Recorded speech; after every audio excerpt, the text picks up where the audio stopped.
Ini dalilnya semua kita sudah tahu tentunya, surah Al-Asr. Nah, ini semua insya Allah umat Islam hafal karena pendeknya surah ini ya. 3 ayat, surah nomor 103. A'udzu billahi minasyaitonir rajim. Wal 'asr, demi masa waktu yang kalian lalui di dunia. Innal insana lafi khusr. Semua manusia pasti melalui kerugian. Illa alladzina amanu wa amilus shalihat. Kecuali orang yang beriman dan beramal saleh. Itu tidak akan melalui kerugian. Allah akan berikan dia jalan keluar dari masalahnya. Dan kalaupun sampai ada sesuatu masalah atau program atau proyek dia tidak dapat, berarti baik buat dia. Pasti itu, tidak mungkin tidak. Allah selamatkan dia. Wa tawasaw bil haqqi wa tawasaw bis sabr. Maka saling mewasiatkanlah kebaikan ini dan kebenaran ini, dan saling mewasiatkanlah agar sabar selama hidup di dunia, karena kalian akan menuju ke akhirat. Saya kasih contoh teman-teman, ada satu doktor ngajar di Ummul Qura, Dr. Muhammad, semoga Allah jaga beliau. Saya pernah mendengarkan salah satu kaset ceramahnya luar biasa gitu. Dia kasih contoh, dia bilang ada seseorang, jazakallah khair, ada seseorang di Saudi, teman dia, salehnya luar biasa ibadahnya. Dia bilang, sholat malamnya gak kehilangan, sholat 5 waktu selalu on time, selalu menjaga istiqomah di jalan Allah, halal-halal, haram-haram. Satu waktu dia lamar seorang wanita dan diterima lamarannya. Pada saat sudah mau menikah, gitu kan, kurang lebih ditentukan jadwal, kalau saya tidak salah itu 3 bulan dari waktu itu akan menikah. 2 bulan atau 1 bulan sebelum pernikahan, tiba-tiba perempuan ini batalin pernikahan. Tiba-tiba batal pernikahan, nggak jadi nikah. Laki-laki ini bertanya kepada calon mertuanya, ada apa? Saya juga nggak tahu. Ditanya perempuan ini oleh orang tuanya, kenapa nak? Malu keluarga? Enggak, pokoknya saya nggak mau nikah sama laki-laki ini. Bersikeras si perempuan tidak mau nikah. Kata Dr. Muhammad, dia bilang, saya setiap kali ketemu sama teman saya ini, teman saya selalu berdoa. Saya dengar doanya, ya Allah kembalikan wanita ini pada saya suka sama dia. Luar biasa merengeknya sama Allah, gitu kan. Dan saya saking kesian sama dia, sampai saya mengatakan, ya Allah kabulkan buat dia. Luar biasa dia mohonnya sama Allah. Tapi uniknya kata Dr. Muhammad, enggak dikabulkan, enggak dikasih sama Allah. Sampai tiba hari H pernikahan yang ditentukan tanggalnya, perempuan ini akhirnya memang dia tunggu waktu itu. Ada laki-laki lain lamar, diterima sama dia. Diterima pada saat itu. Diterima lamaran laki-laki baru. Waktu sudah menikah sama laki-laki itu, si orang soleh ini, temannya Dr. Muhammad, berhenti berdoa. Ya selesai, jadi istrinya orang, nggak boleh kita doa lagi kan.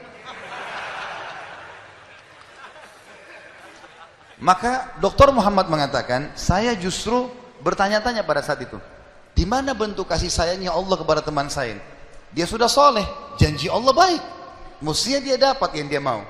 Kenapa di sini luput?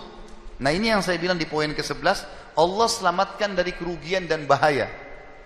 Ternyata dia bilang, justru setelah perempuan itu nikah sama laki-laki yang jadi suaminya sekarang, saya baru tahu bentuk kasih sayangnya Allah pada teman saya. Karena ternyata baru sebulan menikah, perempuan ini periksa ke dokter, dia punya sakit di dada sebelah kanannya, maaf di payudara sebelah kanan. Dokter memvonis kena kanker payudara yang kronis, harus dipotong. Sebulan menikah, payudara kanannya dipotong. Bulan kedua, kanker itu sudah menyebar ke payudara kiri dan dipotong dua-duanya dalam 2 bulan pernikahan. Bulan ketiga, ini kejadian nyata. Bulan ketiga, ternyata perempuan ini punya masalah di urat saraf di bagian otak belakangnya, sehingga membuat kedua matanya buta. Dan bulan keempat, wanita ini meninggal dunia. Kata dia, Dr. Muhammad bilang, subhanallah, kalau teman saya yang jadi suami dia, maka dia tidak akan menikmati pernikahan. Tapi Allah selamatkan dia dengan caranya. Jadi kadang-kadang ada yang luput dari kita. Kita sudah mohon sama Allah, Allah belum kasih. Kalau Allah tidak kasih, teman-teman, yakin itu baik buat kita. Jangan sangka buruk sama Allah. Sebaliknya, kalau kita minta sesuatu yang besar kepada Allah, tidak ada yang mustahil. Yang penting kita merengek dan manja kepada Allah. Dalam kisah yang lain di Yaman, dan ini sempat kisahnya menghebohkan Timur Tengah, anak muda hafal Quran, matanya buta. Anak ini dari kecil tidak pernah sekolah, dia ditinggal di rumah, tapi orang tuanya panggilkan guru ngaji, dia hafal Quran. Satu waktu umurnya waktu mencapai sekitar 25 tahun, dia berpikir untuk menikah, punya perasaan fitrah manusia, walaupun dia tidak melihat dia ingin menikah.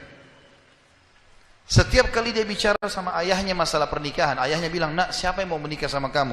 Nggak ada kerjaan, matamu buta gitu kan. Kalau misalnya ada orang yang simpatik, baru kita bukain pintu itu. Anaknya selalu merasa terpukul. Apa yang terjadi? Dia berdoa sama Allah. Dalam kisah ini dikatakan, dia cerita tentang dirinya, dia bilang, saya berdoa selama sebulan. Sebulan penuh berdoa. Mohon-mohon sama Allah. Kasih ya Allah, nikahkan saya. Dan doanya begini, ya Allah, karuniakan saya wanita yang paling cantik di Yaman, yang paling pintar, yang paling kaya. Begitu doanya. Saya sengaja datangkan contoh pernikahan supaya tidak ngantuk ini. Langsung melotot matanya laki-laki di sini. Tapi memang kisah nyata terjadi seperti itu.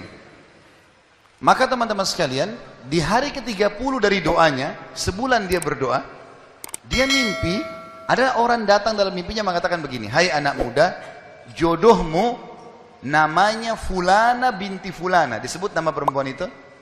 Ayahnya bernama Fulan bin Fulan. Itu tokoh masyarakat di kampung sebelah, di kota sebelah. Besok datanglah lamar. Begitu mimpinya dia. Dia bangun, kaget, dia sholat tahajud, kemudian dia sholat subuh. Habis sholat subuh dia ikut ke masjid. Buta matanya pergi sama ayahnya ke masjid. Pulang dari sholat subuh dia bilang sama ayahnya, ayah, ada enggak kota di sebelah kita ini namanya kota ini? Kata ayahnya, ada. Ada enggak orang namanya Fulan bin Fulan, toko di situ? Kata ayahnya, ada. Ini dalam mimpi disebut ini. Dia enggak tahu kota itu, dia enggak tahu orang itu. Kata ayahnya, ada. Itu toko masyarakat terkenal di sana, orang kaya raya. Ada enggak anaknya namanya Fulana binti Fulana? Kata ayahnya, ada. Kata dia, lamarin buat saya, ayah. Kata ayahnya, apa kau sadar yang kau ucapin? Perempuan ini terkenal karena cantiknya, kayahnya, pintarnya. Laki-laki kalau datang ditolak-tolakin sama dia. Kamu gak ada sekolah, buta mata, kita juga orang pas-pasan. Dia bilang, ayah, saya mimpi begini. Dari mana saya tahu nama kota itu? Saya gak pernah tahu. Dari mana saya tahu namanya, nama anaknya? Ini mimpi, suruh saya lamar hari ini. Ayah bilang, baiklah kalau gitu. Kita coba, tapi pertaruhkan nama keluarga ini. Bisa diterima, bisa ditolak. Dia bilang, pergilah ke sana. Disambut, diterima oleh orang itu. Subhanallah, ini kisah nyata ya, menghebohkan Timur Tengah kisah ini. Luar biasa. Maka pada saat itu masuk ke dalam rumah, disambut dan segala macam. Tuan rumahnya tanya, iya ada keperluan apa? Dia bilang, ini anak saya buta matanya tapi hafal Quran, disebutkanlah kebaikan-kebaikannya.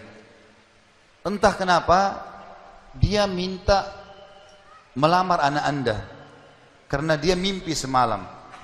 Anehnya si calon ayahnya si perempuan ini langsung bilang, saya terima lamarannya. Tiba-tiba kisah nyata begitu. Yang ayahnya si laki-laki bilang, kenapa anda spontan terima? Dia bilang, karena saya juga mimpi tadi malam. Loh, kisah nyata. Dia bilang, saya juga mimpi tadi malam, kalau hari ini akan datang anak mantu saya, namanya nama anakmu ini. Cirinya dia. Matanya buta, hafal Quran dari kampung sebelah kota kamu. Begitu mimpinya, luar biasa nih. Maka dia bilang, ayahnya bilang, tapi saya tidak tahu. Ini kan pagi-pagi tadi habis sholat subuh, siap-siap datang. Dia bilang, saya belum, kata ayahnya perempuan ini, saya belum tanya anak saya.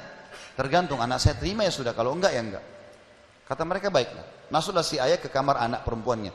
Ini ayahnya ini sudah biasa, begitu ditanya, nak ada yang minta, saya enggak mau. Sudah biasa, nolak. Kata dia, nak, dari kampung sebelah, kota ini, kampung ini ada si fulan, matanya buta, mau melamar kamu. Anak perempuan itu bilang apa? Ayah nikahkan saya.